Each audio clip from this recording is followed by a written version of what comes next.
Anda masih bersama kami di Buletin Jateng dan DIY Pemirsa. Setelah berbulan-bulan bersidang yang menyita perhatian publik, Mahkamah Konstitusi akhirnya menolak permohonan uji materi pasal dalam Undang-Undang Nomor 7 Tahun 2017 tentang Sistem Pemilihan Umum Proporsional Terbuka.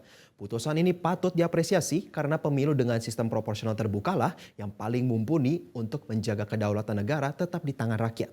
Kita tentu berharap pemilu serentak yang akan juga diselenggarakan tahun depan berlangsung demokratis, jujur, dan adil.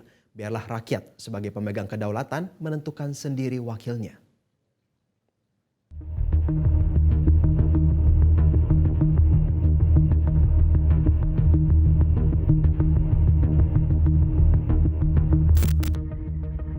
Setelah berbulan-bulan bersidang yang menyita perhatian publik, Mahkamah Konstitusi atau MK akhirnya menolak permohonan uji materi pasal dalam Undang-Undang Nomor 7 Tahun 2017 tentang Pemilu yang mengatur sistem pemilihan umum proporsional terbuka. Putusan itu tertuang dalam putusan Mahkamah Konstitusi bernomor 114-PUU-19 Romawi-2022 yang dibacakan Kamis 15 Juni. Salah satu alasan mendasar, MK menolak gugatan ini karena lembaga itu mengakui Konstitusi Indonesia tak pernah mengatur jenis sistem yang dipakai dalam pelaksanaan pemilu. MK menyadari pilihan sistem pemilu menjadi wewenang pembentuk undang-undang, yaitu DPR dan pemerintah. Putusan ini tentu patut diapresiasi.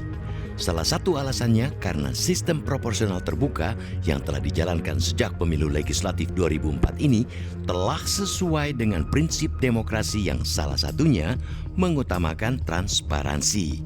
Dengan sistem ini, pemilih dapat memilih daftar nama calon legislatif, bukan gambar atau lambang partai.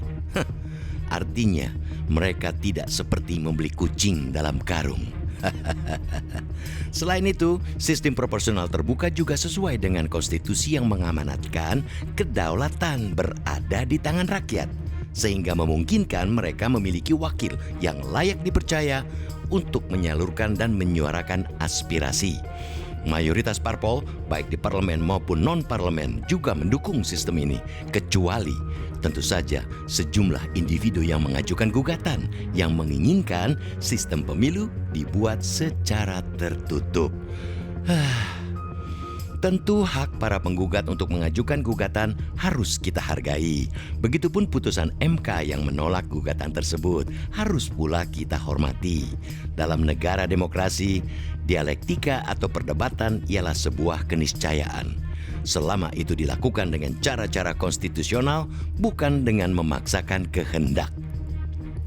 MK sebagai lembaga tinggi negara dalam sistem ketatanegaraan yang memegang kekuasaan kehakiman juga harus memutuskan berdasarkan prinsip kebenaran dan keadilan, bukan lantaran tekanan pihak-pihak lainnya, termasuk dari penguasa.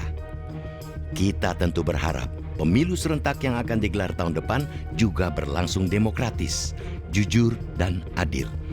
Biarlah rakyat sebagai pemegang kedaulatan menentukan sendiri wakilnya.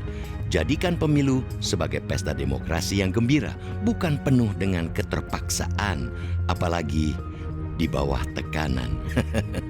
Para caleg pun hendaknya menawarkan visi yang bernas, bukan sekadar janji, apalagi dengan iming-iming uang.